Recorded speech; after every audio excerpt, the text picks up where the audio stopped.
Esta es la tarde en el continente americano. Cuando anochece en Europa y amanece en Asia, así cae la tarde en el continente americano y transcurre la noche y el amanecer en el resto del mundo. La tarde. Hola, bienvenidos a la tarde de NTN 24. Soy Carlos Eduardo Sánchez, soy Poridania Chirinos y es un gusto poder acompañarlos durante las próximas 2 horas de información. Así comenzamos. Esta mañana se hizo efectiva la orden de expulsión contra Carlos Manuel Pino García, un ciudadano venezolano que se desempeñaba como asesor externo de la Embajada de Venezuela en Bogotá. Este es el momento en el que fue entregado por Migración Colombia a las autoridades venezolanas en el puente internacional Simón Bolívar, esto en Cúcuta.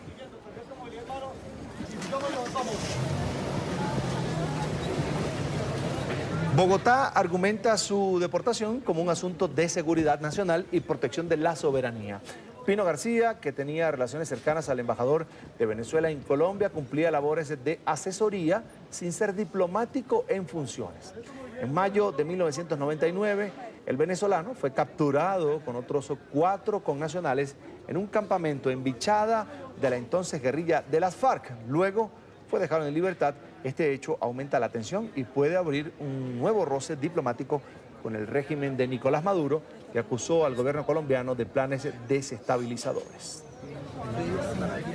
Según el director de Migración Colombia, Cristian Kruger, Pino podía representar un riesgo para la seguridad nacional y podía además alterar el orden público del país. Agregó que la decisión obedece a un informe de inteligencia que alerta a las autoridades colombianas. Pino no podrá ingresar de nuevo a territorio colombiano por un periodo de 10 años. Después de terminada esa sanción, deberá tramitar una visa para su ingreso al país. Una información concreta que los alerta a nosotros como autoridad migratoria de los riesgos que pueden afectar la seguridad de nuestro país y como nos corresponde como autoridad migratoria en Colombia y cualquier otra autoridad a nivel mundial, nos corresponde efectuar estos casos de expulsión. Es un hecho de soberanía, es un caso donde lo que buscamos es proteger a nuestra población, nuestro orden público y la seguridad nacional. Fue en vía pública, específicamente en la carrera 25 con calle 40, donde el día de ayer un policía, por estar mal estacionado el vehículo del señor Carlos Manuel Pino, lo abordó, nos llamó a nosotros e hicimos efectiva la medida de expulsión de este ciudadano extranjero. Y el régimen de Venezuela respondió a través de un comunicado. La Cancillería anunció la aplicación de una medida similar como respuesta a la expulsión del ciudadano venezolano Carlos Manuel Pino García, alegando razones de seguridad de Estado. En aplicación del principio de reciprocidad, expulsar del territorio nacional al ciudadano colombiano Juan Carlos Pérez Villamizar, quien se encuentra en Venezuela ejerciendo funciones consulares sin contar con la acreditación correspondiente de la Cancillería venezolana, en abierta violación a las convenciones internacionales que rigen la materia. En ese sentido, el ciudadano Juan Carlos Pérez Villamizar dispone de un plazo de 48 horas para abandonar el territorio de la República Bolivariana de Venezuela. Para hablar de este caso, quiero saludar a Gloria Flores, exsecretaria de Gobierno de la Alcaldía Mayor de Bogotá. Además, la esposa del ciudadano venezolano Carlos Pino García fue expulsado de territorio colombiano. Ya la ven en pantalla. Bienvenida a NTN 24. Buenas tardes, Carlos Eduardo. Y gracias por esta oportunidad que me dan para explicarle al país y a América entera, porque este es un programa que sale para toda América, los hechos que afectan a mi esposo, a mi hijo y a mí, es decir, a mi familia. Señora Gloria, voy a leer textualmente. La presencia en territorio nacional del señor Carlos Manuel Pino García resulta negativa, puesto que las actividades realizadas atentan contra la seguridad nacional, el orden público y la tranquilidad social en Colombia. Aquí voy a cerrar comillas. Este es el argumento de las autoridades colombianas para expulsar del país a su esposo. ¿Usted qué responde? Bueno, en primer lugar quisiera explicarle a la opinión pública a través de este medio los hechos que ocurrieron el día de ayer en las horas de la tarde. Mi esposo, que trabaja en la Embajada de Venezuela, es personal local de la Embajada, estuvo invitado a un almuerzo con un sindicato de la Unión Nacional de Empleados Bancarios Él, como estaba incapacitado por un problema en su pie, se fue en carro porque quedaba a escasos 5 minutos de la casa el restaurante, y cuando salió del restaurante en la camioneta fue abordado por la policía, que le dijo que lo tenían que conducir porque había parqueado mal la camioneta. Él dijo: yo vivo aquí a 3 cuadras, señores, por favor acompáñenme que mi casa está allí. Timbró, yo salí a la puerta del edificio y lo que ocurrió ahí es que la policía estaba un poco, bueno, identifíquese usted por qué se niega a entregarme los papeles del carro. Entonces él dijo: yo no me estoy negando a nada, estos son los papeles, esta es mi identificación, mi cédula de extranjería, y yo trabajo para la Embajada de Venezuela. Presentó pues su credencial, su carnet, y ahí pues ellos procedieron a llamar a Migración Colombia. Inmediatamente llegaron unos carros de Migración Colombia y dijeron que tenían que llevárselo porque él, para averiguar algunas cosas de su estatus migratorio. Yo les dije que yo lo quería acompañar. La policía me amenazó entonces diciendo: es que está obstruyendo el procedimiento, ya voy a llamar una patrulla para que la detengan. O sea, la arbitrariedad fue total en el procedimiento, tanto de la policía como en la actitud de los agentes migratorios. En ningún momento presentaron nada en contra de mi esposo, solo decían que lo iban a llevar para verificar su estatus migratorio. Yo decía: pero si los papeles están aquí, nosotros somos casados hace 18 años, él vive aquí conmigo, tenemos un hijo, mi hijo también estaba presente porque él salió, que es menor de edad además, y al que se le han afectado profundamente sus derechos reconocidos en la Constitución y en la Convención Americana. Pese a todos esos llamados, lo único que recibimos de nosotros fue arbitrariedad, y vuelvo e insisto, fui amenazada de ser detenida por el solo hecho de pedir información, que es lo que está obligada la autoridad colombiana a entregarle a cualquier ciudadano de Colombia. Yo siento que lo ocurrido ayer fue muy doloroso, arbitrario, que afecta y lacera a nuestra familia, a mi hijo especialmente como menor de edad, y pues estoy aquí explicándole a la opinión pública que ese procedimiento de Migración Colombia, infortunadamente hoy lo pretenden tapar con una serie de montajes, un falso positivo como suelen hacer en este país. Soy una defensora de derechos humanos y aquí estoy haciendo valer nuestros derechos, el derecho de mi esposo, el derecho de mi hijo, el derecho de nuestra familia. Señora Gloria, usted me dice que llevan 18 años de casados. ¿Su esposo, le pregunto, tiene nacionalidad colombiana? No, él nunca ha querido pedir la nacionalidad colombiana porque no ha querido. O sea, residencia entonces. Él tiene residencia, claro, él tiene residencia. Él, para casarse conmigo, tuvo que pedir en el año 2001 una visa de matrimonio que fue tramitada ante el gobierno de Colombia, y nosotros nos casamos, somos felizmente casados desde el 2001, y tenemos un hijo también que nació en el año 2001, que es colombo-venezolano. Me siento orgullosa de hacer parte de una familia colombo-venezolana, es decir, de 2 pueblos hermanos que tienen que buscar los canales siempre a través de sus gobiernos para resolver sus diferencias de manera dialogada y en el marco de la diplomacia, como lo obliga la Constitución Política de Colombia. Ahora, dentro de la investigación de los organismos de inteligencia en Colombia, el señor Pino García, su esposo, está un elemento, se lo comparto.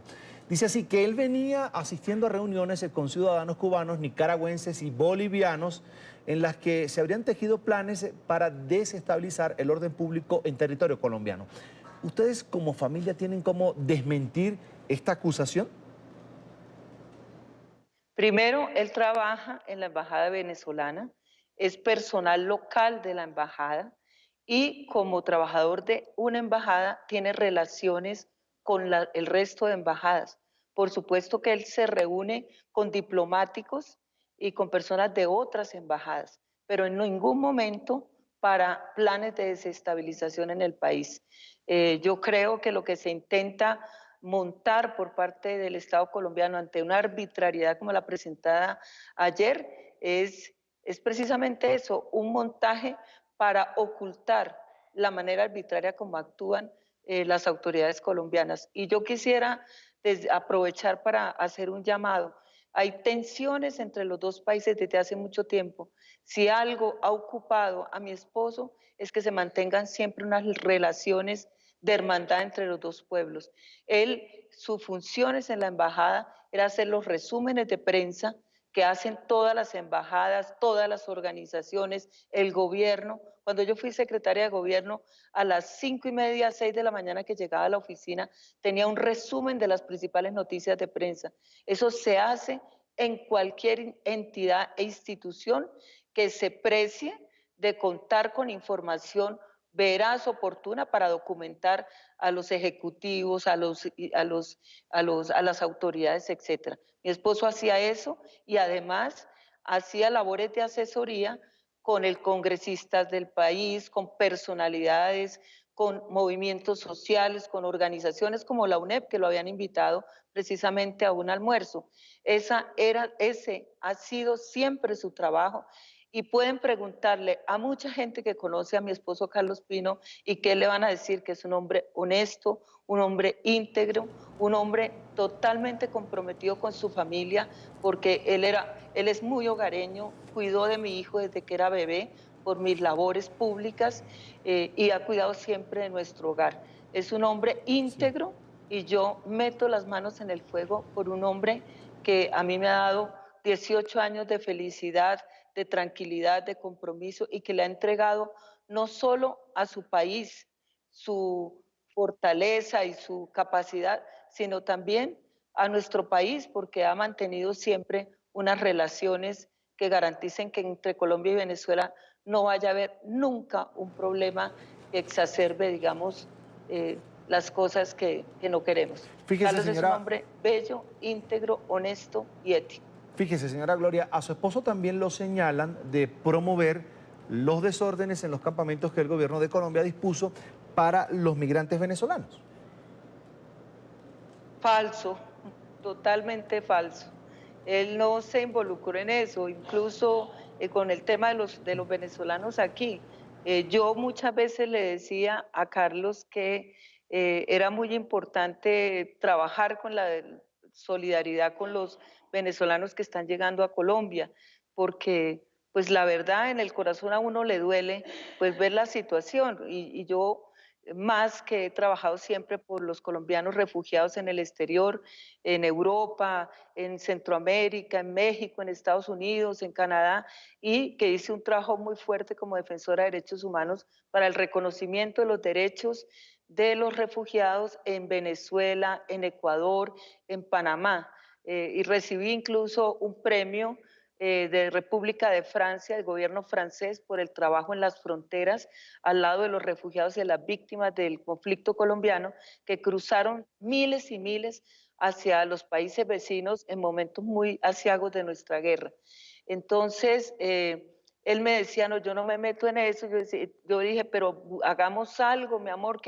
Dijo, no, busca a padres, a la solidaridad, si tú quieres hacer algo, pero yo no me puedo involucrar en eso. Que lo acusen de eso me parece tamaña, digamos, infamia por parte del gobierno. De verdad que pongo las manos en el fuego y mucha gente me conoce en este país, sabe lo honesta que he sido.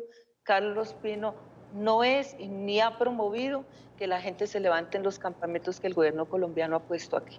Finalmente, ahora que está viviendo esta situación de separación de familia, ¿usted ha pensado en irse de Colombia? No, no me quiero ir de Colombia y se lo voy a decir por qué. Llevo 38 años resistiendo en mi país. He enterrado muchos amigos defensores. No me he ido nunca, no me voy a ir ahora.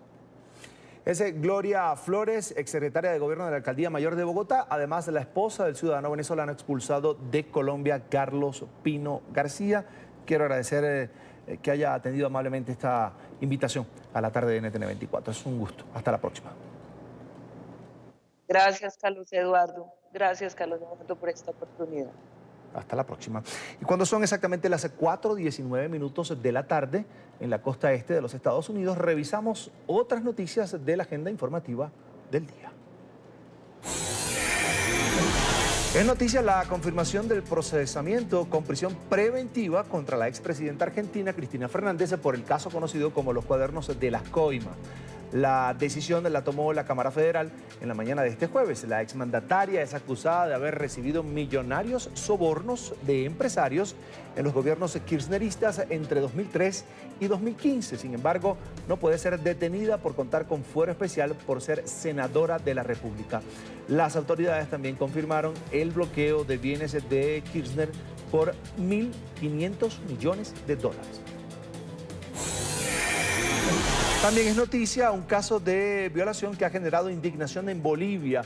Una joven de 18 años fue abusada y golpeada el pasado viernes en la ciudad de Santa Cruz, un crimen del que están acusados 5 jóvenes con los que ella había salido a bailar.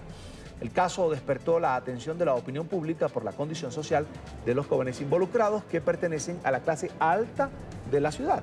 4 de ellos fueron detenidos y 1 permanece en un reformatorio por ser menor de edad.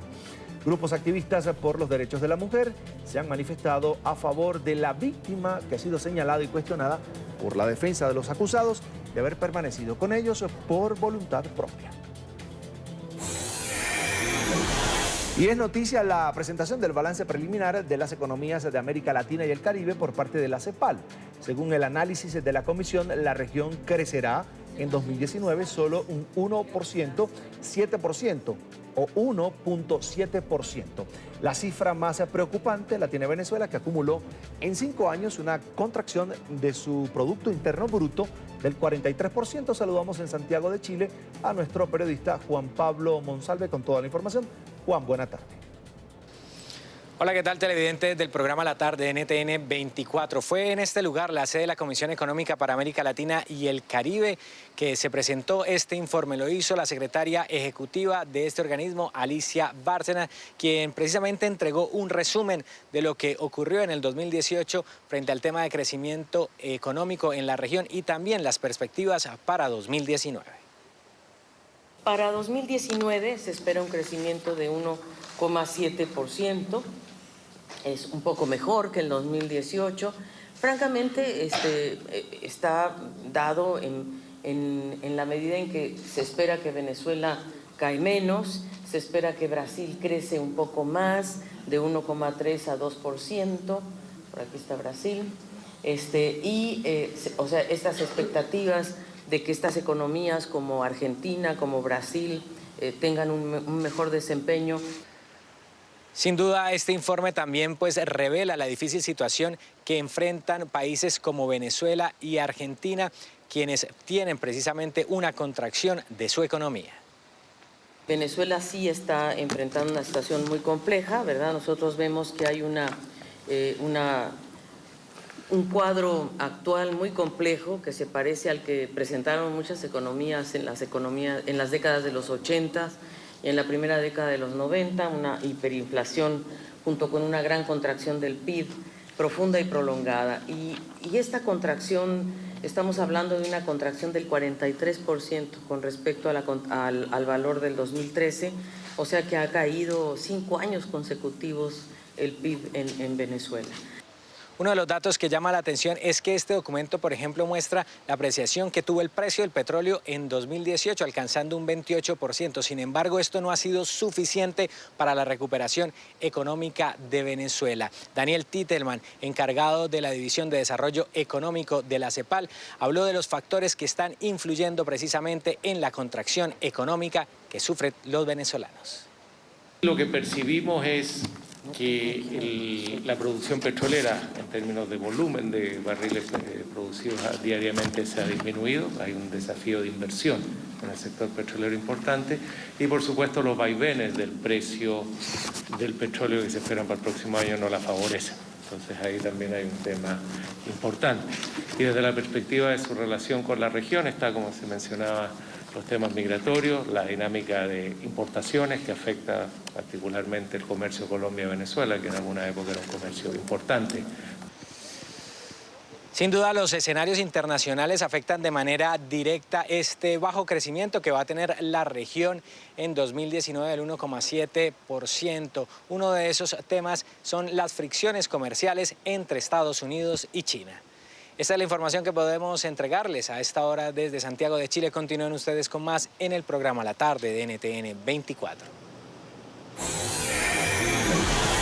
También es noticia la reactivación de la protesta en Nicaragua. La oposición tiene prohibido marchar y manifestarse por imposición del régimen. Sin embargo, como parte de su agenda de presión con la idea de forzar a la salida de Daniel Ortega del poder, adelantan un paro nacional de 24 horas. Al malestar social que desde hace 8 meses se ha expresado en las calles, se suma la decisión en las últimas horas del gobierno de expulsar a los integrantes del mecanismo especial de la CIDH para el caso nicaragüense. Los detractores del oficialismo siguen exigiendo además la liberación de los cerca de 600 presos políticos en el país. Y es noticia la imputación hecha por la fiscal general de Brasil al presidente Michel Temer. El mandatario, que dejará el poder el próximo 1 de enero, es acusado de corrupción y lavado de dinero. Según el ente investigador, Temer habría recibido por medio de 4 empresas pagos indebidos del grupo Rodrimar, principal beneficiario de un decreto sobre el sector portuario, según las investigaciones iniciadas en el año 2017 sobre actos cometidos cuando Temer ya estaba en el poder. Por su parte, el gobierno aseguró que el jefe de Estado demostrará en los tribunales que no hubo irregularidad en el decreto de los puertos ni beneficio ilícito a ninguna empresa. Y seguimos en Brasil porque el presidente de la Corte Suprema cerró la puerta a una eventual excarcelación de Luis Inácio Lula da Silva. El magistrado José Antonio Díaz anuló una medida cautelar que en la mañana de ayer había dictado otro jurista del alto tribunal en la que ordenaba la liberación de todos los presos condenados en su segunda instancia hasta que las sentencias se fueran confirmadas por tribunales superiores. La decisión de revocar la medida se tomó luego de la apelación presentada por la Fiscalía. Lula da Silva, que fue condenado a algo más de 12 años de prisión por el delito de corrupción, está tras las rejas. Y a esta hora nos acompaña Humberto Mesa, doctor en Ciencias Políticas. Ya lo ve en pantalla. Señor Mesa, una buena tarde. Bienvenido nuevamente a NTN 24. Es un gusto. Esa sentencia que ordenaba la liberación de todos los presos condenados en segunda instancia, hasta que esas condenas fueran ratificadas en instancias superiores del sistema judicial de Brasil, le pregunto, desde su punto de vista, ¿fue hecha a la medida del caso del expresidente Lula da Silva? Por la argumentación del magistrado, Marco Aurelio no era específicamente direccionado a Lula, a pesar de que evidentemente este es el caso que más ha colocado en tensión el escenario político brasileño, ¿no? Remite mucho a Lula porque cuando Lula fue condenado y fue llevado a prisión, hubo muchos argumentos de varios juristas, muchos de ellos vinculados al PP y otros, no solamente de izquierda, sino que también argumentaban de que no podía ser efectuada una prisión firme mientras no se agotaran todos los recursos que tenían que agotarse hasta las 2 instancias que aún restan, ¿no? Entonces Marco Aurelio simplemente respondió a un recurso que introdujo el Partido Comunista de Brasil, el PCdoB, que fue un recurso que se introdujo un poco antes de la campaña electoral, y él estaba respondiendo a un recurso que evidentemente era direccionado para el expresidente Lula, pero que él entendía que podría abarcar a otros prisioneros que también están en segunda instancia detenidos en la prisión. Obviamente que no hay que ser bastante ingenuo para no creer de que esto colocó un escenario mayor tensión política el día de ayer en Brasil, justamente a pocos días que estamos para un nuevo cambio de gobierno que va a colocar mayores desafíos también para la izquierda de Brasil. En todo caso, no creo que haya sido únicamente por el presidente Lula, pero evidentemente que todo se enfocó concretamente a la posibilidad de que el presidente pueda salir y que no ocurrió a final de cuentas el día de ayer. Es decir, señor Mesa, no se puede establecer ahora mismo la relación de este juez con, por ejemplo, el Partido de los Trabajadores, el partido de Lula da Silva, ni con el expresidente de la República. Es decir, no hay dudas en este momento en Brasil sobre la transparencia, la imparcialidad, la independencia de la justicia. Es muy complicado hablar de la imparcialidad de la justicia brasileña, sobre todo por el papel que ha tenido tanto en estas elecciones como han asumido otros jueces y otros magistrados. Yo siento que la justicia de Brasil está completamente dividida con relación al escenario que Brasil está por vivir a partir del 1 de enero. muchos magistrados se han colocado con fuertes cuestionamientos a decisiones y a posturas de algunos jueces regionales que responden a la postura del presidente electo Jair Bolsonaro, y otros han confirmado casualmente la postura de Bolsonaro con relación a otros mecanismos como la Lava y no. Sin embargo, el tema de la justicia en Brasil va a pasar por un momento de inflexión fundamental a partir del próximo gobierno, cuando Sergio Moro asuma el Ministerio de Justicia, que es un ministerio que va a venir con poderes súper reforzados, que va a asumir otras competencias más allá de las que tiene actualmente el ministerio, y que seguramente va a fortalecer aún más esa idea de que la izquierda fue completamente corrupta, y yo creo que a lo mejor podría proyectar aún mayor fortalecimiento de otras operaciones parecidas a la Lava Jato para el próximo periodo. Entonces yo creo que la justicia es complicado determinar en qué posición está, justo porque ahora ha comenzado a jugar un rol político fundamental de cara a los partidos y de cara al desafío que Brasil comienza a vivir a partir del próximo periodo, ¿no? Tanto como el caso del presidente Temer, como para el nuevo periodo con el presidente electo Jair Bolsonaro. Señor Mesa, la clase política en Brasil sigue en el ojo del huracán. También se conoce esta acusación que presenta la Fiscalía General de Brasil en contra del presidente Michel Temer. Va a entregar el poder el próximo 1 de enero a Jair Bolsonaro. Es un caso por corrupción y lavado de dinero. Le pregunto, ¿qué tanta consistencia hay tras este caso y cuál sería el futuro del expresidente Temer? ¿Tendrá que enfrentar la justicia a partir del próximo 1 de enero? No queda muy claro si el presidente Temer va a asumir algún cargo en el gobierno de Bolsonaro. Se decía en un momento que Bolsonaro podría ofrecerle una embajada al presidente Temer ahora que esté fuera del poder, pero no quedaron en ningún acuerdo porque el PNDB, que es el MDB, que es el partido del presidente Temer, no decretó abiertamente el apoyo a la conformación de un nuevo gobierno junto con Bolsonaro, ¿no? Algunos partidos evidentemente se juntaron a Bolsonaro para asumir cargo en el nuevo gobierno, al PSL. Recordemos que el PSL de alguna forma es un partido relativamente nuevo, ¿no?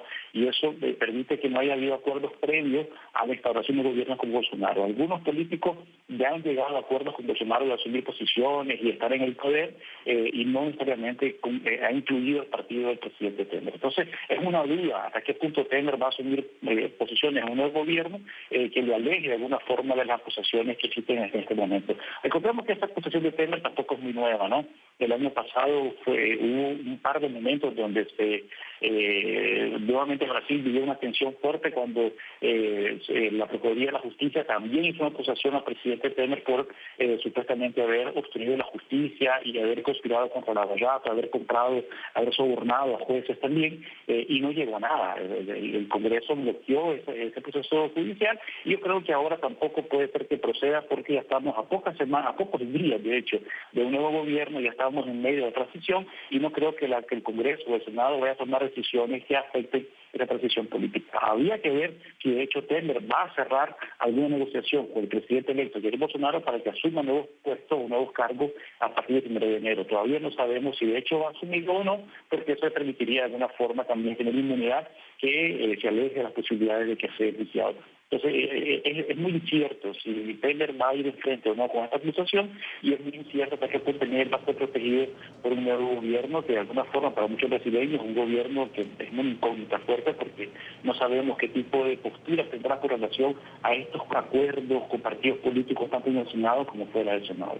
Tal vez ahora mismo la opinión pública en Brasil no conoce las pruebas que tendría en este caso la Fiscalía General en esta causa que ha emprendido en contra del presidente de Brasil, Michel Temer.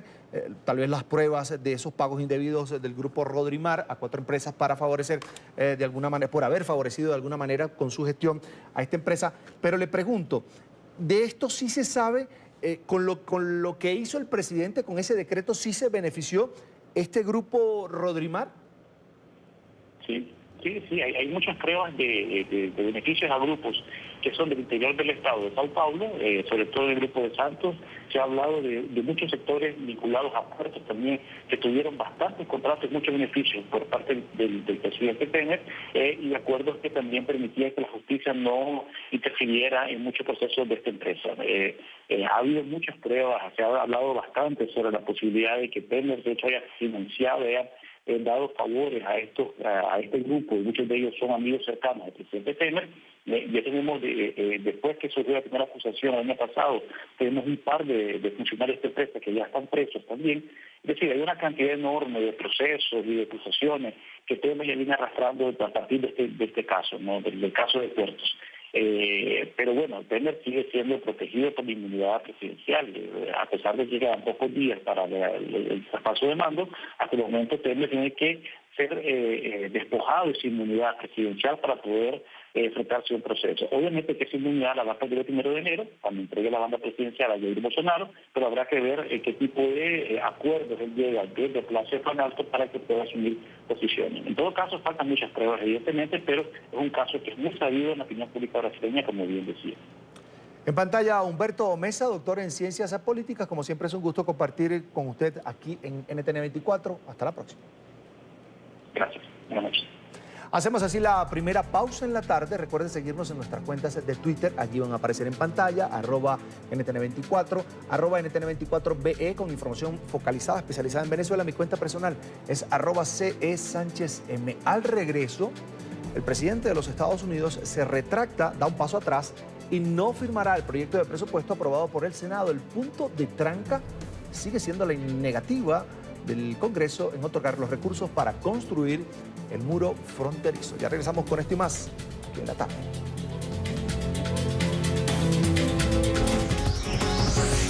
Ya regresamos con La Tarde.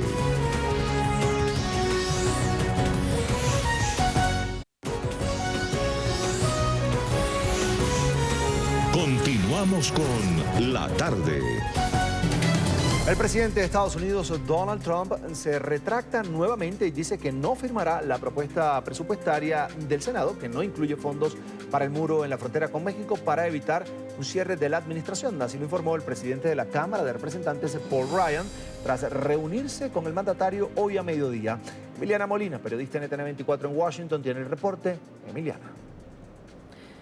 Hola, ¿qué tal? Muy buenas tardes. Todo parecía fluir con normalidad en el Congreso y apuntando a que se aprobaría la solución provisional para evitar un cierre parcial del gobierno. A eso del mediodía, el presidente estadounidense Donald Trump expresó su frustración por la falta de fondos dentro del presupuesto para su muro y se retractó de apoyar el presupuesto si no conseguía los fondos necesarios. El Senado aprobó la ley que garantizaría la financiación de la administración hasta el 8 de febrero. Pero ahora debe votarse en la Cámara de Representantes, donde algunos republicanos no están de acuerdo con que en las próximas 7 semanas del presupuesto no se incluya la demanda de Trump de $5.000 millones para el muro. El mismo presidente estadounidense ha dado declaraciones contradictorias toda la semana. Incluso Paul Ryan salió a brindar declaraciones después de la reunión con el mandatario estadounidense, asegurando que Trump no firmaría este presupuesto.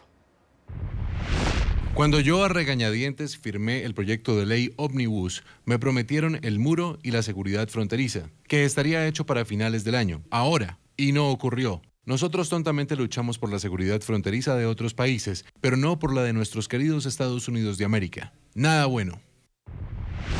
El Congreso acaba de aprobar el proyecto de ley para la reforma de la justicia criminal conocido como el First Step Act. Felicitaciones. Este es un gran logro bipartidista para todos. Cuando ambos partidos trabajan juntos podemos hacer que nuestro país sea más seguro. Algo maravilloso para los Estados Unidos.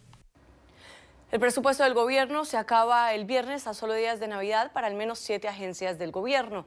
Todo apuntaba a que Trump podría aprobar el presupuesto hasta que algunos comentaristas conservadores, por ejemplo de la cadena Fox, lo acusaron de ceder ante las demandas de los demócratas en cuanto al muro.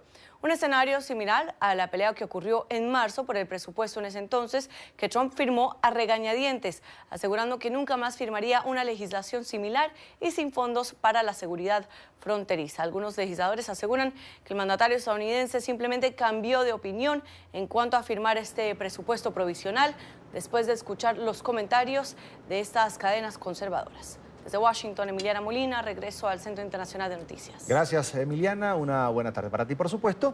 Y 20 días después del cambio de gobierno en México, la administración del presidente Andrés Manuel López Obrador presentó su nueva política migratoria. En rueda de prensa, el canciller Marcelo Ebrard y la secretaria de Gobernación, Olga Sánchez Cordero, explicaron que la política de contención y seguridad que se venía implementando será reemplazada con una que privilegie, en este caso, el respeto a los derechos humanos de los migrantes y el desarrollo económico en la región. También se anunció un rediseño del Instituto Nacional de Migración, tanto para atender a los migrantes centroamericanos que buscan llegar a los Estados Unidos, como para los mexicanos que viven en el exterior. De que México sea el primer país del mundo que está ajustando sus políticas migratorias al pacto que hoy se votó. Eso le da a México un lugar muy especial.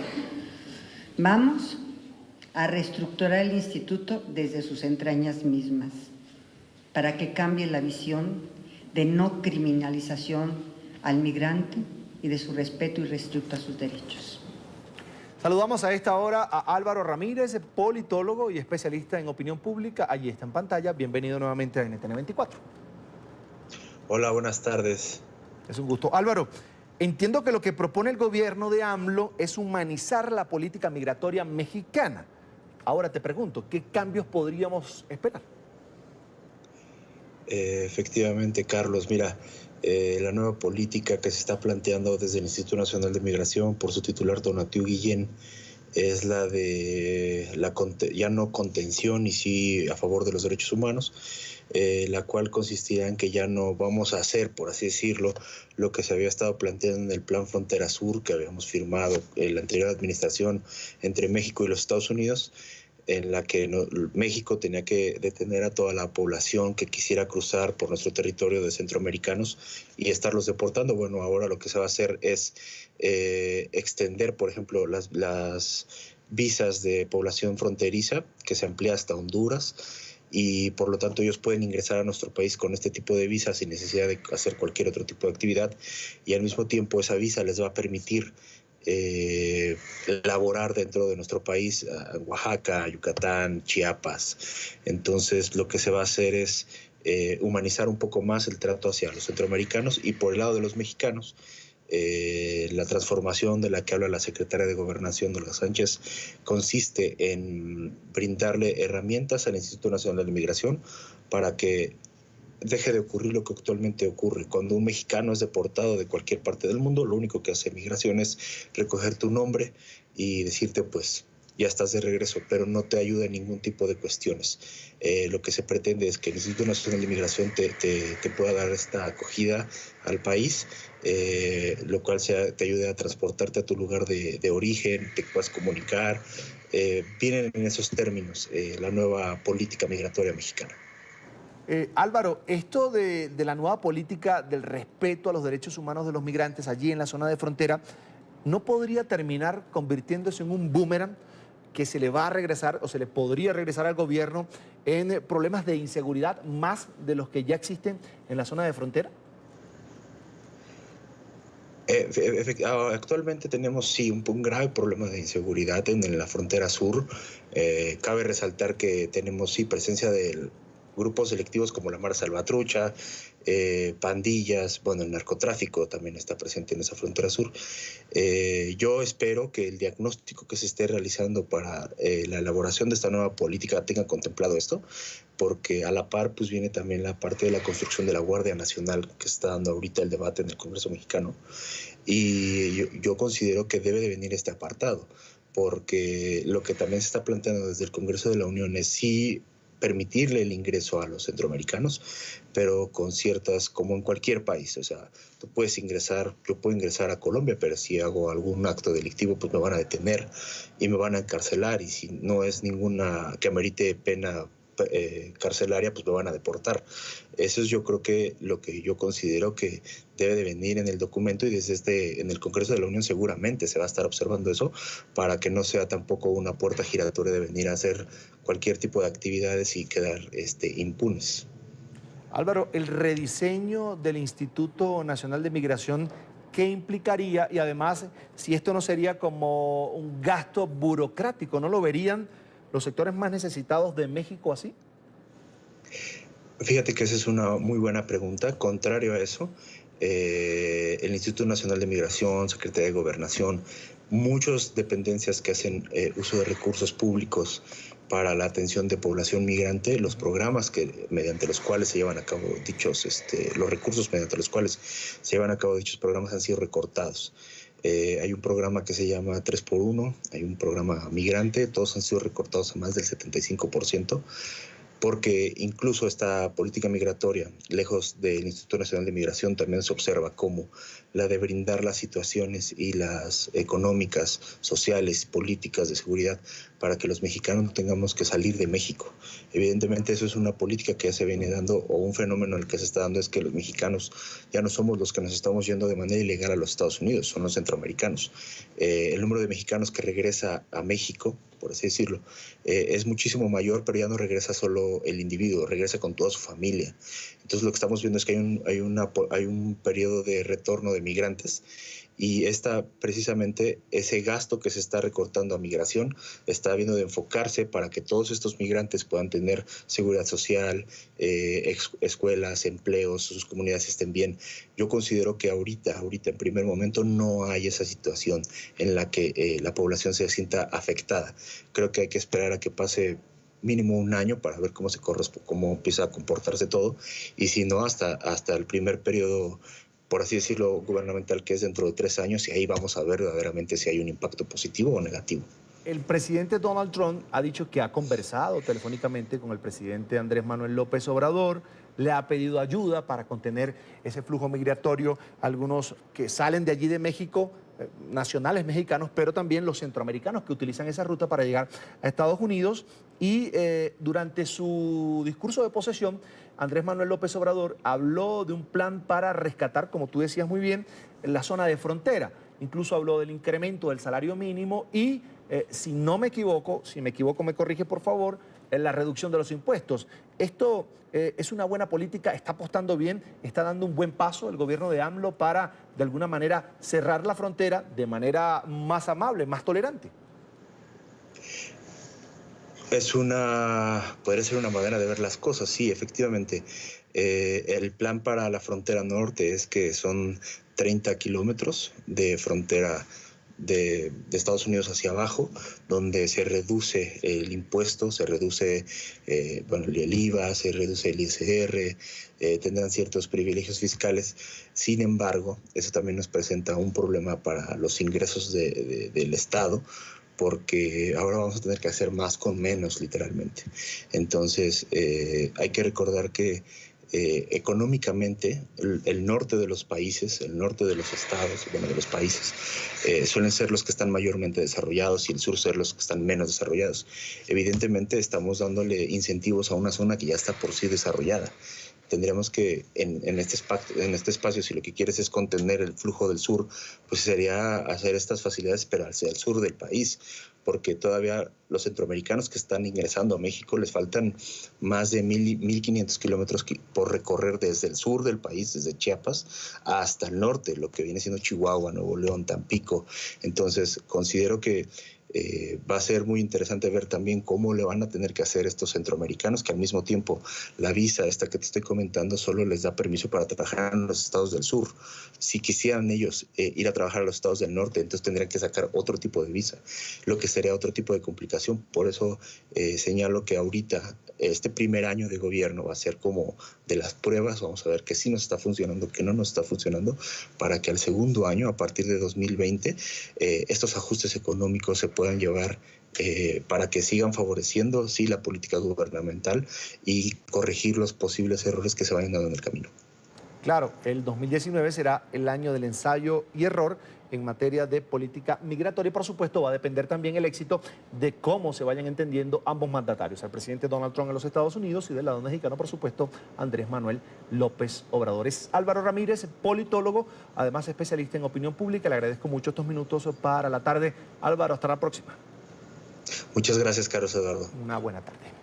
Y el presidente de los Estados Unidos podría firmar en las próximas horas la ley de sanciones contra el gobierno de Nicaragua, conocida como NICA-AT, aprobada por el Congreso. En Washington, la sociedad civil nicaragüense exige a la OEA la activación inmediata de la Carta Democrática después de que el presidente Ortega ordenara la expulsión de funcionarios de la Comisión Interamericana de Derechos Humanos. Nuestra periodista en la capital de los Estados Unidos, Carolina Valladares, con el reporte. Carolina, buena tarde. ¿Qué tal? Buenas tardes desde Washington. Según fuentes consultadas por NTN 24, el presidente de los Estados Unidos, Donald Trump, firmaría en cuestión de horas aquí en la Casa Blanca esa ley de sanciones conocida como NICA Act, ello porque ya hace exactamente 9 días fue el Congreso, en concreto la Cámara Baja, quien le dio luz verde. Hay que decir que desde entonces hay un plazo de 10 días que termina mañana para que el presidente sancione esta ley. Además, hay que decir que previamente pasó también por todo su periplo legislativo y fue aprobada el pasado noviembre por el Senado de los Estados Unidos. ¿Qué busca el gobierno de Donald Trump sancionando esta ley? ¿Qué buscan también los dos grandes partidos? Puesto que cuenta con el apoyo de tanto republicanos como demócratas. Lo que se busca es que aquellos que están involucrados en actos de represión, de violación de los derechos humanos en Nicaragua, paguen por ello, como a través de sanciones, pero también impidiendo que emprendan negocios a los Estados Unidos, porque todas aquellas personas que quieran emprender negocios a partir de ahora no podrán hacerlo. Estados Unidos lo que ha planteado es que la tolerancia hacia el régimen antidemocrático en Nicaragua ha llegado a sus límites y que ahora lo que se trata es de implementar sanciones de varios tipos. Una es aquellos que han participado en violaciones de derechos humanos y en actos de corrupción que están afectando alguna posibilidad de negociación en Nicaragua. El otro elemento es que cualquier institución multilateral se le va a obstaculizar la posibilidad de realizar más desembolsos o contratos de trabajo en Nicaragua. Y eso pues tiene implicaciones muy importantes en términos de que previene al gobierno nicaragüense de seguir haciendo actos de represión. Se trata de una ley que ha logrado un consenso bastante inusual en este país, en los Estados Unidos, porque ha logrado, tanto en la Cámara Baja como en la Cámara Alta del Congreso, el apoyo de los dos grandes partidos. Hay que destacar, por ejemplo, el apoyo de Ileana Ros-Lehtinen, también de Marco Rubio, de Ted Cruz, en el bando republicano, pero también en el demócrata, por ejemplo, la figura de Bob Menéndez. Hay que decir que la noticia de que Trump pudiera sancionar esta ley en cuestión de horas tiene lugar apenas un día después de que el gobierno de Daniel Ortega en Nicaragua anunciara que quería expulsar a la Comisión Interamericana de Derechos Humanos de su territorio, un organismo que es dependiente de la Organización de Estados Americanos y que se ha destacado por denunciar las violaciones de los derechos humanos en Nicaragua. Que la comunidad internacional ahora tiene que cambiar su discurso. Al gobierno de Nicaragua se le ha tratado con mucho respeto durante todos estos años. Tienen 11 años de estar gobernando y aunque se han visto muchos cambios antidemocráticos y poco a poco han ido cerrando espacio y haciendo cosas como este año, muchos diferentes líderes del mundo han seguido tratándole de manera amigable, con respeto, pero ya vemos de que esto es un patrocinio completo de terrorismo del Estado y se tiene que cambiar el discurso y realmente comenzar a llamar por lo que son, pues que esto es terrorismo del Estado. El presidente de Estados Unidos y su familia comienzan mañana esas vacaciones de Navidad, por lo tanto, firmar esta ley de sanciones contra Nicaragua es posible que sea uno de sus últimos trabajos antes de estas fechas navideñas. Desde Washington, Carolina Valladares para NTN 24. Carolina, y no cesa la polémica global por la más reciente decisión del presidente Donald Trump en materia de política exterior. Tras declarar una victoria sobre el grupo terrorista Estado Islámico, ordenó el retiro de las tropas estadounidenses desplegadas en Siria. En el Congreso de la Unión Americana llueven críticas y cuestionamientos al mandatario y en Naciones Unidas buscan un consenso. Alejandro Rincón desde Nueva York con toda la información. Alejandro, buena tarde. Hola, feliz tarde para todos. La sorpresiva decisión del presidente Trump de retirar las tropas de los Estados Unidos enviadas a Siria con el objetivo de combatir a Estado Islámico genera de todo menos consenso, tanto en el interior de la Unión Americana como a nivel exterior. Esta última decisión tomada por el titular del despacho Oval en materia de política exterior genera un gran conjunto de reacciones. Primero, en Naciones Unidas, cuyo Consejo de Seguridad adelantó una sesión especial de análisis sobre la situación en Siria justo después de la determinación del presidente Trump.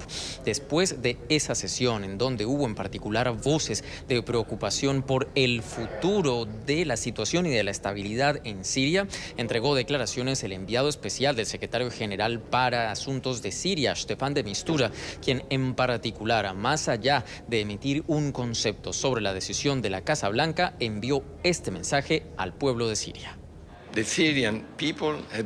El pueblo sirio ha estado sufriendo constantemente. Entonces, deberían saber que, sin importar lo que ocurra, no depende del señor de Mistura o del Lakhdar Brahimi o de Kofi Annan o de Guy Peterson. será de Naciones Unidas. Naciones Unidas nunca abandonará al pueblo sirio.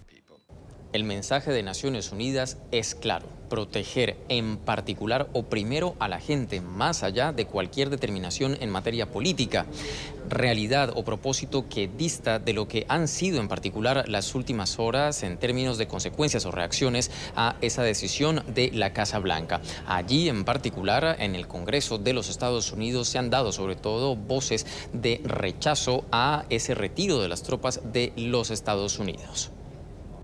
¿Fue esta decisión tomada con el consejo de los militares o en contra de los consejos de los militares? Esa es la primera pregunta que quiero saber. La decisión de retirar a un estadounidense, una presencia estadounidense en Siria, es un error colosal. En mi opinión, un grave error que va a tener repercusiones significativas en los años y meses venideros.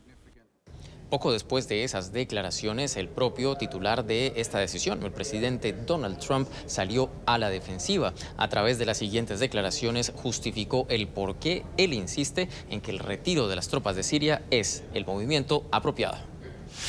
Salir de Siria no fue una sorpresa. Llevo años haciendo campaña al respecto y hace 6 meses, cuando quería hacerlo públicamente, accedí a quedarme más tiempo. Rusia, Irán, Siria y otros son el enemigo local de ISIS. Estábamos trabajando allí. Es hora de volver a casa y reconstruir. Por ahora, a esa decisión del presidente Trump solo le ha salido una persona al paso en respaldo a la misma. En este caso, el presidente de Rusia, Vladimir Putin, quien más temprano este jueves entregaba las siguientes declaraciones de apoyo a Washington. En cuanto a la derrota del Estado Islámico, estoy en gran medida de acuerdo con el presidente de los Estados Unidos. Hemos logrado avances palpables en la lucha contra el terrorismo en ese territorio. En cuanto a la retirada de las tropas estadounidenses de Siria, no sé si es así. Estados Unidos ha estado presente en Afganistán durante ¿cuánto tiempo? 17 años. Cada año dicen que están retirando las tropas de allí, pero hasta ahora permanecen en ese lugar. Hasta ahora no vemos señales de retirada de las tropas de allí, pero reconozco que es posible.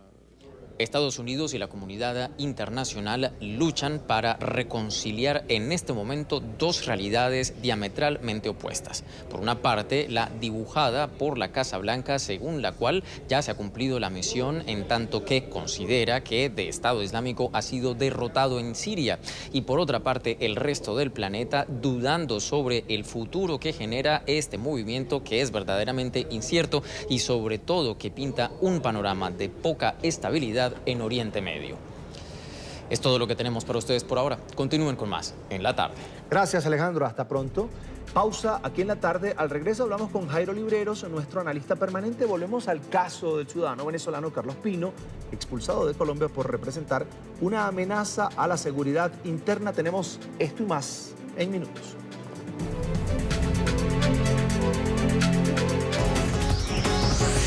Ya regresamos con La Tarde.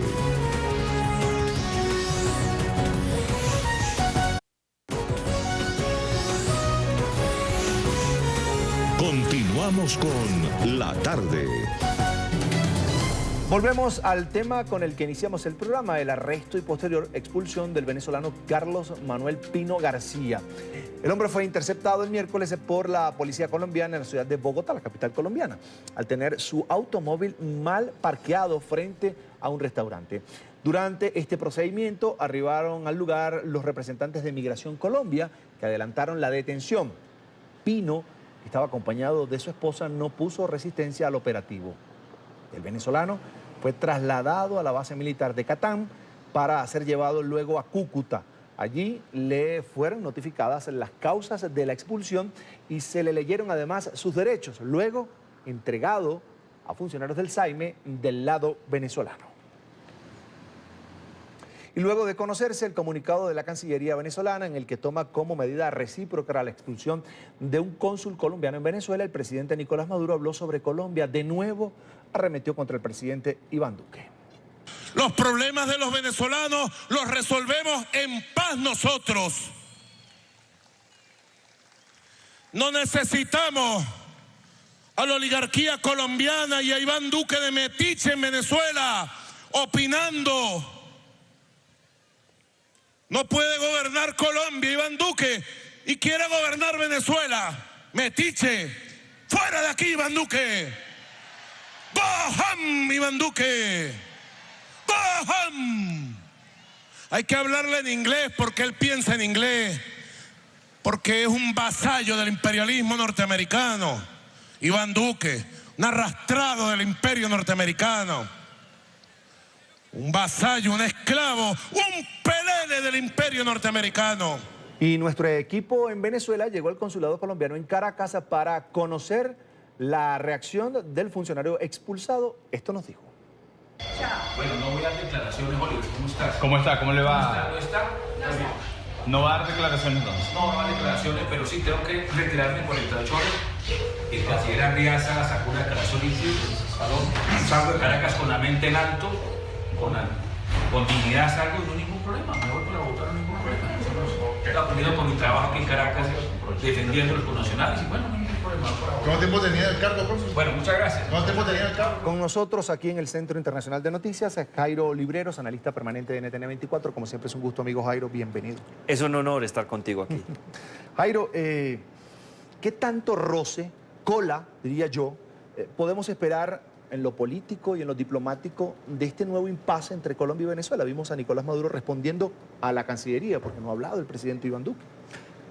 Tú puedes esperar cualquier cosa de un mandatario en términos democráticos, de buenas maneras, de buen hablar, de tener transparencia, de ser capaz de construir en vez de destruir. Pero cuando estás al frente de un dictador como Nicolás Maduro, tú lo único que puedes esperar son descalificaciones, mala utilización del idioma, torpezas, que demuestran no solamente su incapacidad para gobernar, sino especialmente lo confundido que se encuentra frente a los mandatos que muy seguramente debería cumplir si estuviera en democracia, pero está en una dictadura. Desde ese punto de vista yo creo sinceramente que aquí no va a pasar nada. Nicolás Maduro no tiene la más mínima capacidad para adelantar algún tipo de gestión que de una u otra manera lleve a que la comunidad internacional adopte una medida en contra del presidente Iván Duque o en contra del Estado colombiano o en contra del pueblo colombiano. Yo creo que esto no va a tener una mayor repercusión y además yo creo que en Miraflores saben muy bien cuáles son las actividades que algunos funcionarios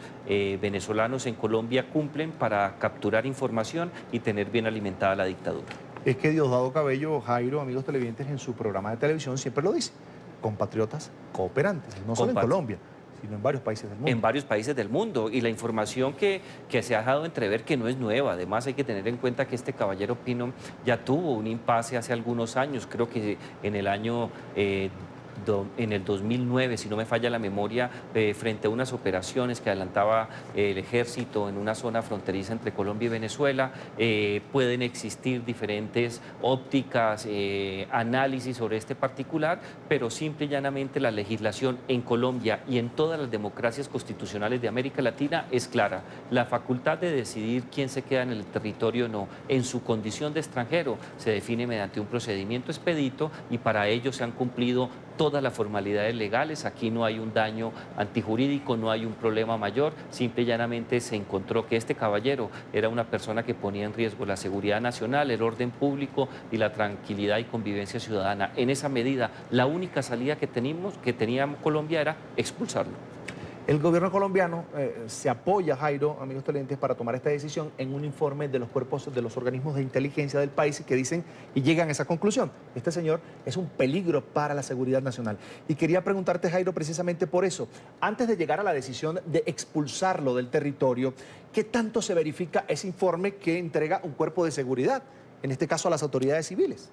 La inteligencia es un procedimiento claro que se formula para tomar decisiones sobre seguridad nacional. Eso no es un capricho de un funcionario y mucho menos es el resultado de una actividad cuando alguien tiene algún problema relacionado con una tercera persona o con alguna situación en particular. El proceso de inteligencia es sumamente técnico. Hay una etapa de búsqueda de la información, se recoge, se verifica, se califica esa información, se mira la veracidad no solamente de la información, información, sino particularmente de la fuente. Existen una cantidad de pasos que no son adelantadas solamente por un funcionario. En cada uno de estos informes aproximadamente 9 o 10 personas tienen la oportunidad no solamente de verificar el cumplimiento de los diferentes requisitos, que es un estándar internacional sobre este particular, sino que existen controles claros, precisos, en términos legales y en términos eminentemente democráticos. Pensar que un informe de inteligencia se hace para perseguir a alguien, creo que dista mucho de la realidad. América Latina ha tenido problemas con los temas de inteligencia, sin lugar a dudas. Colombia ha tenido debates muy fuertes, claro que sí, pero el informe de inteligencia que sustentó este procedimiento en términos del señor Kruger, el director de Migración Colombia, es diáfano, es transparente y concluyente. Ya lo decía Jairo Libreros, Carlos Manuel Pino ya tenía antecedentes en territorio colombiano. En 1999 fue capturado por el ejército de Colombia junto a otros 3 venezolanos cuando se encontraba en un campamento de las FARC. Fue procesado por la Fiscalía bajo cargos de rebelión y como presunto enlace de la guerrilla en negocios de tráfico de armas, pero quedó libre luego de que se vencieran los términos del proceso judicial. El nombre de Carlos Pino no es nuevo para las autoridades colombianas. La primera vez que este hombre apareció en el radar fue en 1999. Pino fue uno de los 4 ciudadanos venezolanos que fueron capturados en medio de un operativo del ejército contra un campamento de las FARC en el departamento del Bichada. En este lugar se dio de baja a alias Esteban González, uno de los jefes de finanzas del grupo guerrillero. En su momento, Pino aseguró estar en el lugar por presuntos intereses económicos relacionados con el negocio turístico en la zona. Sin embargo, la Fiscalía desestimó esta versión y señaló que él tenía vínculos directos con las FARC. No somos parte de la insurgencia colombiana, no somos traficantes de armas como se trató y se especuló al respecto. No somos parte del conflicto colombiano. Pero por vencimiento de términos, los ciudadanos venezolanos quedaron libres. Que hemos sido objeto de una patraña en cuanto a este caso. Estamos dispuestos igualmente a mantener y sostener y pelear por nuestra inocencia.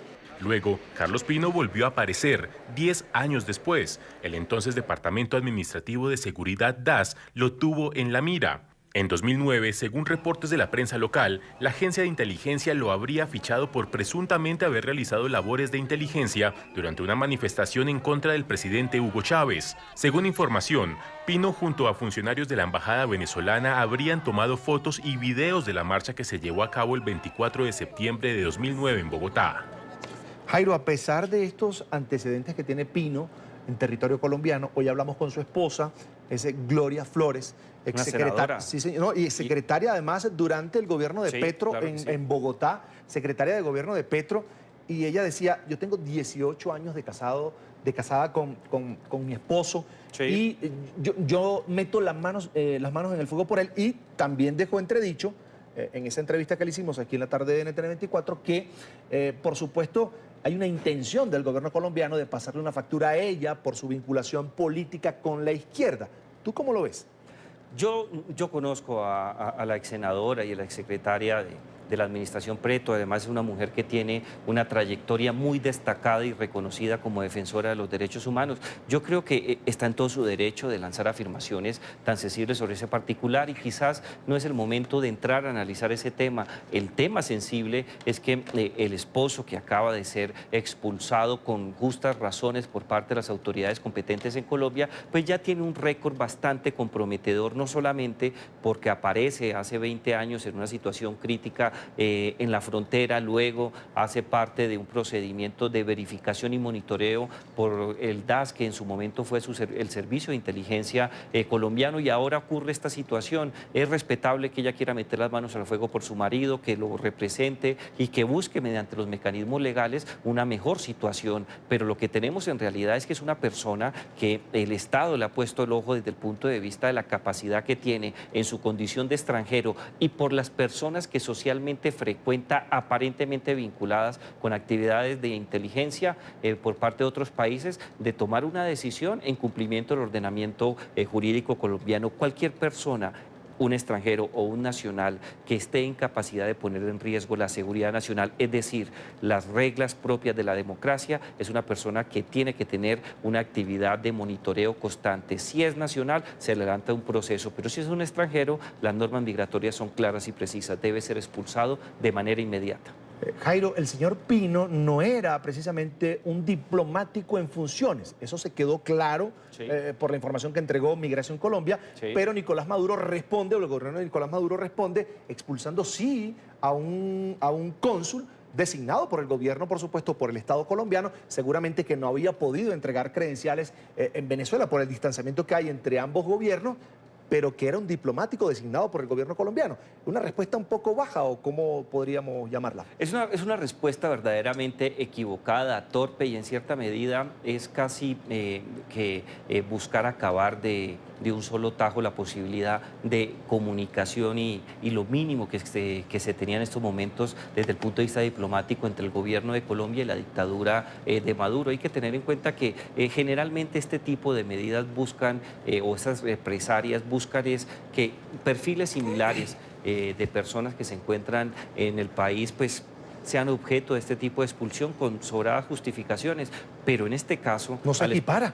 No se equipara, estamos hablando del cónsul colombiano, estamos hablando de una persona que tiene una función muy importante desde el punto de vista de velar por los intereses de los colombianos bajo un régimen dictatorial, y en segundo lugar algo que es bastante chocante e interesante a la vez, desde la administración Maduro en boca de él, pero también en boca de su canciller, han buscado desesperadamente por cualquier medio posible, nacional, regional e internacional, que la administración Duque y particularmente el canciller Carlos Holmes Trujillo abra una ventana de comunicación. Y ahora resulta que la única que existía por donde se estaban haciendo diferentes trámites es inmediatamente expulsado. Eso es ser bastante torpe, pero yo creo que no nos tiene que llamar a preocupación ni a motivos mayores.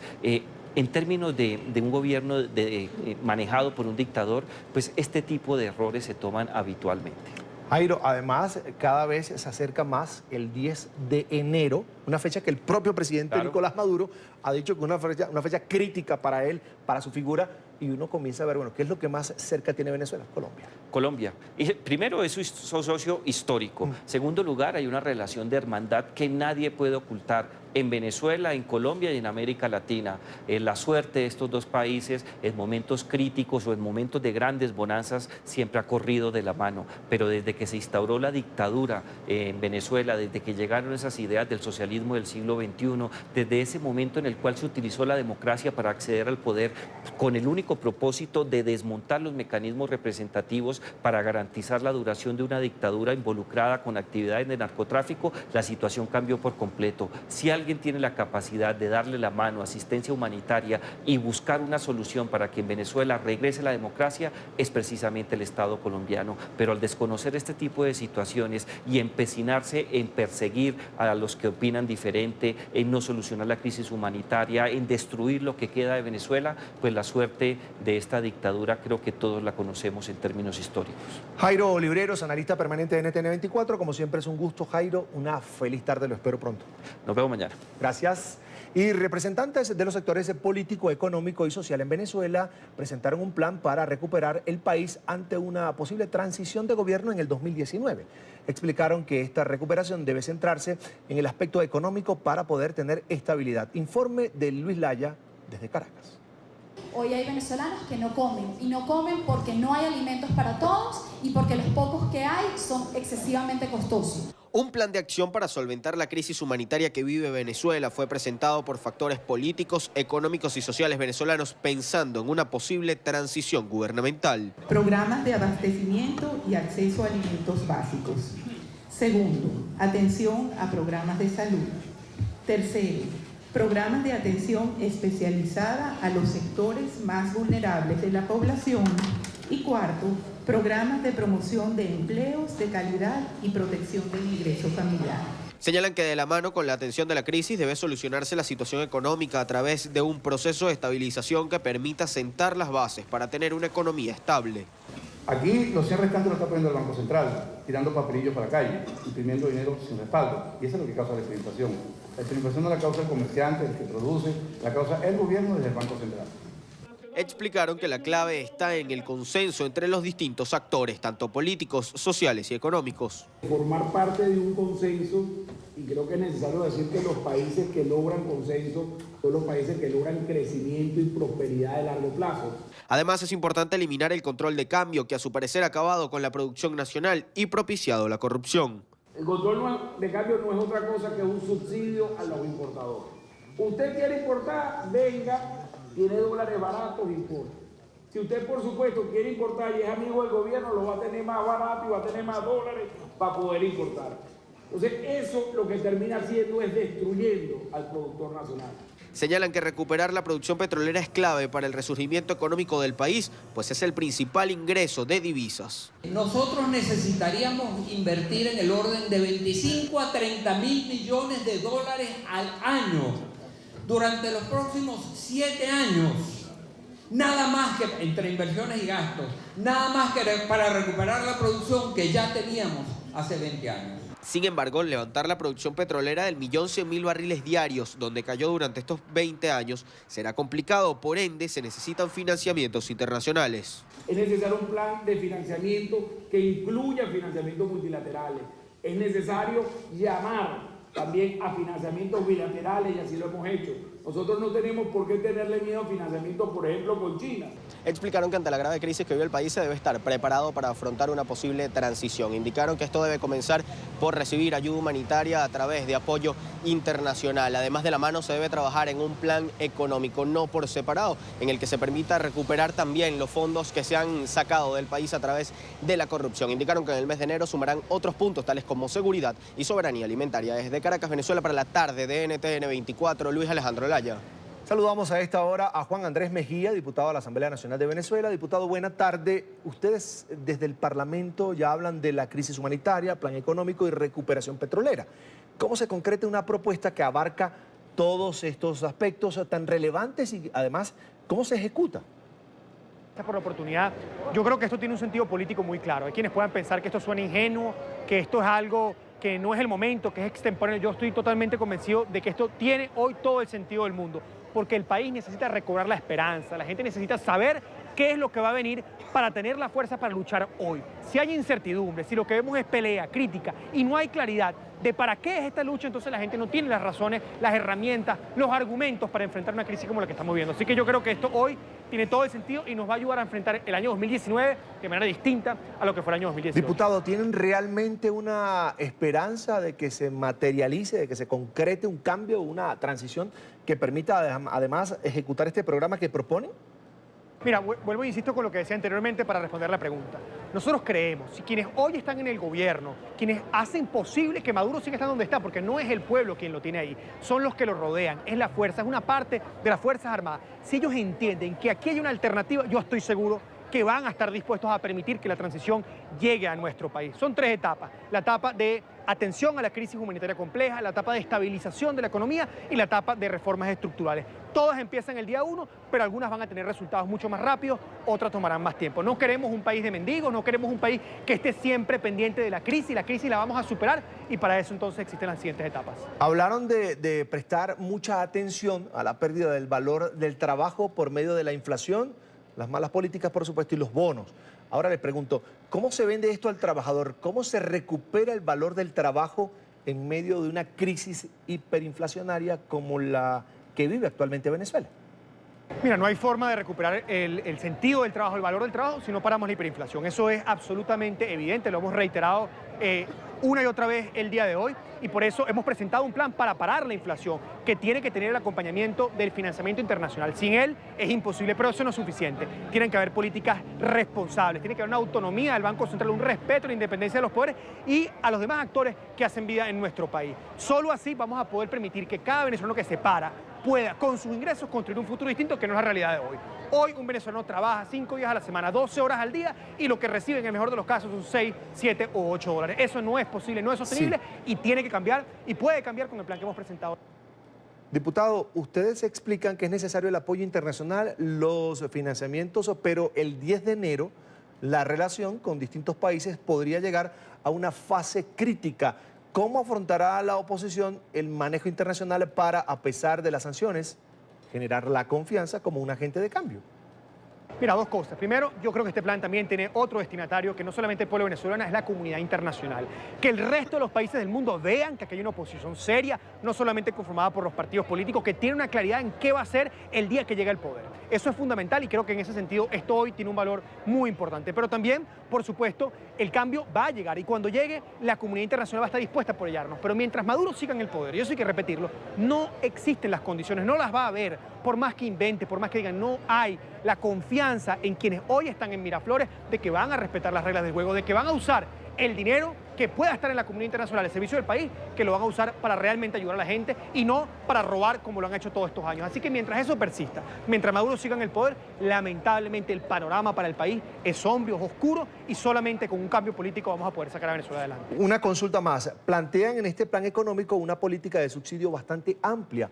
Y le pregunto, ¿esto no es profundizar, ahondar más en el plan que ha ejecutado el gobierno chavista hasta ahora? Mira, la realidad es que el valor del trabajo, el ingreso de cada venezolano no va a aumentar de la noche a la mañana. Es un proceso que toma algún tiempo, que lo vamos a lograr, pero que mientras ocurre necesita de este tipo de subsidios. ¿Cuál es la diferencia entre el planteamiento del gobierno hoy y el nuestro? Es que los subsidios indirectos que plantea el gobierno buscan chantajear, controlar y manipular al mismo tiempo que robar. El subsidio indirecto quiere decir que en lugar de darte la plata, te doy la comida, te doy la caja. Que en lugar de darte las posibilidades de que tú decidas qué quieres para tu familia, yo decido por ti qué es lo mejor para los tuyos. Y eso está mal y eso tiene que cambiar. El planteamiento que hemos hecho es que cada familia venezolana que lo necesite reciba un ingreso y que ella sea quien decida qué, cómo, cuándo y dónde lo compra. Y que los mecanismos de mercado, que sea la empresa privada la que permita que esos productos lleguen a cada rincón de nuestro país. No va a ser una caja de club, no va a ser un camión que tiene toda una red de distribución que lo que trae es corrupción e ineficiencia. Es el sector privado, apalancado con el ingreso de la gente, el que va a permitir restablecer las condiciones para sacar a nuestro país adelante. Agradecemos a Juan Andrés Mejía, diputado de la Asamblea Nacional de Venezuela, por estos minutos para la tarde de NTN 24. Diputado, hasta la próxima. A ustedes, un placer y siempre a la orden. Gracias. Pausa en la tarde, ya regresamos. Los invito a que se suscriban a nuestro canal en YouTube, NTN 24. Allí podrán encontrar todo el contenido multimedia, nuestras entrevistas, reportajes y la señal en vivo. Recuerden conectarse www.youtube.com/NTN 24.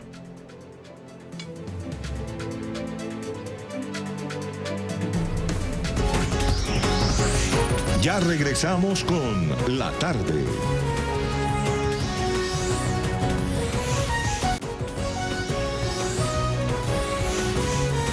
Continuamos con La Tarde. Un histórico acuerdo entre Estados Unidos y Cuba en materia deportiva se consolidó tras la firma entre la Federación Cubana de Béisbol y la Major League Baseball, las Grandes Ligas. A partir de ahora, cualquier pelotero cubano podrá ser contratado para jugar en territorio estadounidense. La noticia con nuestra periodista en la Florida, Paola Serna. Paola, buenas tardes. Hola, ¿qué tal? Muy buenas tardes. Durante años los peloteros cubanos han arriesgado su vida para tratar de llegar a Estados Unidos y jugar en las Grandes Ligas. Han huido en balsa a través de terceros países e incluso obteniendo documentos en otros países que les permitan trabajar legalmente en los equipos estadounidenses. Esto ha alentado también a que muchas mafias se aprovechen de estas circunstancias y de alguna manera esclavicen o se presenten situaciones muy complicadas con los peloteros cubanos para que jueguen en las Grandes Ligas. A partir de ahora, con este contrato, esto ya no seguiría ocurriendo, ya que da la posibilidad que estos jugadores puedan venir legalmente a jugar a los Estados Unidos. Este contrato hoy le da una vía segura, tranquila, de poder jugar en Cuba, de poder por ser contratado en cualquier equipo de Grandes Ligas y del área, como decía anteriormente. Y esa tasa que le decía, como le decía anteriormente, la tasa de liberación del jugador, que el club tiene que pagar a la federación por derecho de formación, no afecta en lo absoluto. Esta noticia, por supuesto, ha generado reacciones a favor y también protestas en contra. Nosotros nos oponemos rotundamente a esta infamia política del deporte, porque no queremos que los peloteros cubanos sean esclavizados y explotados por el régimen de La Habana. Ese cuento que dice el régimen de Cuba, que va a cobrar nada más que el 20% y que los peloteros van a recibir el 80%, eso es una infamia, eso no se lo creen ni ellos mismos. Por eso es que le estamos mandando en el día de hoy, a través de la prensa, un mensaje a nuestros oficiales electos de origen cubano y al presidente Trump para que cancele ese tipo de proyectos de Cuba millonarios, porque eso comienza ahora, es por un contrato firmado por 3 años, y ese va a ser el cúmulo del régimen de Cuba para buscar dinero con los peloteros cubanos. En el plano político también ha habido rechazo a esta firma o este acuerdo entre ambas ligas del béisbol. El congresista cubano-americano de Miami, Mario Díaz-Balart, ha expresado su inconformidad por el acuerdo entre ambas ligas y ha dicho también que espera que el presidente Donald Trump tome cartas en el asunto. La información desde Miami, soy Paola Serna para NTN 24. Gracias, Paola. Buena tarde. Nos acompaña Arturo López Levy, profesor asistente de Relaciones Internacionales de Gustavus Adolphus College en Minnesota.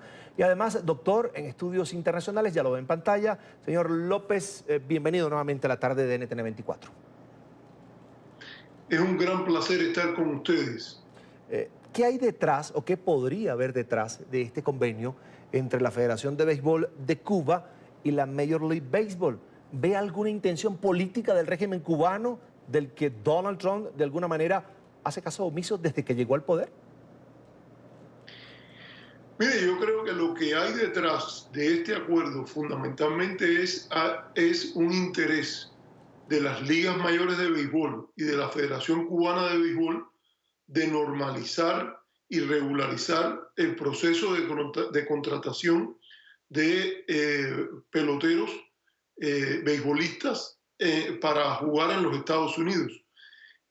Por muchos años se ha dado una separación un tanto anormal entre una liga de béisbol de las mejores del mundo, de la cual tradicionalmente salieron peloteros de primer rango, y las ligas mayores. Ha habido un proceso de acercamiento, empezó en los años 70, se discutió sobre estos temas por Henry Kissinger, había un cubano que había sido coach de Grandes Ligas, Preston Gómez, con el cual incluso tengo una familiaridad un poco algo lejana, y después con los años se realizaron algunos juegos. Ya había una situación realmente alarmante por varios peloteros cubanos que, por razones lógicas, el deseo de jugar en la Liga Mayor, probarse con sus similares, habían tenido que abandonar Cuba como resultado de las regulaciones en Estados Unidos y también de las limitaciones para viajar libremente en Cuba, que los trataba como desertores. Así que yo creo que lo que hay que hacer es, me parece, como han hecho varios senadores, el senador Jeff Flake de Arizona, el senador de Vermont, Patrick Leahy, celebrar que esta situación aparece como una solución y que menos personas van a tener que arriesgar la vida, ser víctimas de personas descorazonadas que toman ventaja de la inmigración ilegal, y de que entre los dos países, por lo menos en esta área, empiece a haber algo de normalización. Señor López, no deja de ser un hecho de justicia que el talento cubano pueda llegar a la gran carpa, a las grandes ligas. Ahora, ¿pudiéramos esperar alguna reacción negativa, por ejemplo, del gobierno, de la Casa Blanca, del presidente Donald Trump, porque serían franquicias, en este caso, bajo ese acuerdo que anunciaba el propio presidente de la Federación Cubana de Béisbol, de un 80-20, 20% del pago irá al gobierno cubano? Eso no puede ser la discordia ya con el presidente Donald Trump, tomando en cuenta que son franquicias estadounidenses pagándole al régimen cubano. Bueno, el presidente Donald Trump, aunque él ha declarado su intención de revertir muchos de los pasos de distinción que dio la administración Obama, en algunas áreas precisamente asociadas al tema de los sectores de negocio, no ha dejado o no ha revertido licencias para algunos de esos negocios que se emitieron en la época de Obama y todavía están en vigor. Me parece que sería salirse de ese camino para específicamente castigar un área de tanto interés para el público como es el béisbol. Así que yo creo que puede que ocurra. Aquí hay que decir que, y lo digo lamentablemente, el presidente Trump ha dicho que la política hacia Cuba en cierta medida está en las manos de la Florida, pero eso no deja de tener un elemento de irracionalidad que el senador Rubio o que el congresista Marco Díaz-Balart vayan a decidir la política de la nación toda por opiniones de un grupo pequeño, algunos de los que ustedes entrevistó ahora hace un poco, el programa entrevistó hace poco en la Florida, como es el grupo de Vigilia Mambisa. La política de los Estados Unidos en este sentido debe ser una política de la nación toda, y en este respecto hay que decir que los acuerdos entre la Federación Cubana de Béisbol y las grandes ligas siguen un estándar internacional que se ha seguido con otras ligas, como es la Liga Taiwanesa, la Liga del Japón y la Organización Coreana de Béisbol. No se está haciendo una concesión especial a Cuba, sino que está operando dentro de los marcos de la ley estadounidense e incluso de las leyes del embargo. Déjeme decirle que el pago no puede ser hecho directamente a Cuba. Un tema que yo espero que se tenga que discutir próximamente es que el pago va a ser a través de terceros, porque no hay una corresponsalía directa bancaria del gobierno cubano o de entidades cubanas, digamos la Federación Cubana de Béisbol, en un banco norteamericano para que la transferencia pueda hacerse directamente,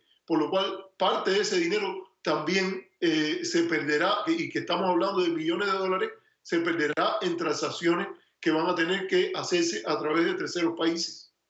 Ahora, señor López, lo que uno ve es que un tema que pudiera, como usted bien lo ha dicho, ser de alegría, de justicia para quienes se siguen el béisbol, para también la comunidad cubana, la oportunidad del talento que pueda expandirse por el mundo y llegar, por supuesto, al territorio de los Estados Unidos, se convierte en un factor de división entre la oposición cubana, entre el exilio que vive allí en Miami. Veíamos allí las protestas. ¿Podemos esperar mucho más? Mire, yo creo que en la oposición cubana hay que distinguir lo que se puede llamar la oposición leal de la oposición desleal. La oposición leal se opone al gobierno, pero es leal al país y no le desea que al país le vaya mal para que a ellos le vaya bien. Yo creo que en ese caso hay un grupo importante que hay que reconocer que se está comportando de esa manera, pero también ha habido declaraciones de otros factores, personas que se han opuesto al gobierno cubano, por ejemplo, como el pelotero Orlando Duque Hernández, que fue una estrella de las grandes ligas con los Yankees, y él dijo, la respuesta de él fue que esto que ha ocurrido ahora debió haber pasado hace mucho tiempo, no de renuencia o de rechazo al acuerdo. Y eso yo creo que hay que registrarlo también. No, como usted mismo ha dicho, hay una división, pero hay una división que yo creo que se estructura a partir de esas líneas. Espacios de oposición leal que lamentablemente el gobierno no reconoce, y espacios de oposición desleal que muchas veces cuentan con el apoyo mayoritario de los congresistas cubanoamericanos y del gobierno de los Estados Unidos, que pretende que mientras más mal le vaya al país, a ellos le vaya mejor. Pero yo creo que los términos están claros. Es un buen acuerdo para el país, es un buen acuerdo para las grandes ligas, es un buen acuerdo para el béisbol cubano, es un buen acuerdo para el béisbol mundial. En pantalla, Arturo López Levy, profesor asistente de Relaciones Internacionales de Gustavus Adolphus College en Minnesota. Además, doctor en Estudios Internacionales. Como siempre, es un gusto conversar con usted. Una feliz tarde. Un gusto, Carlos. Hasta la próxima. Hacemos una nueva pausa aquí en la tarde. Quédense con nosotros. Ya regresamos con Ciencia, Salud y Tecnología.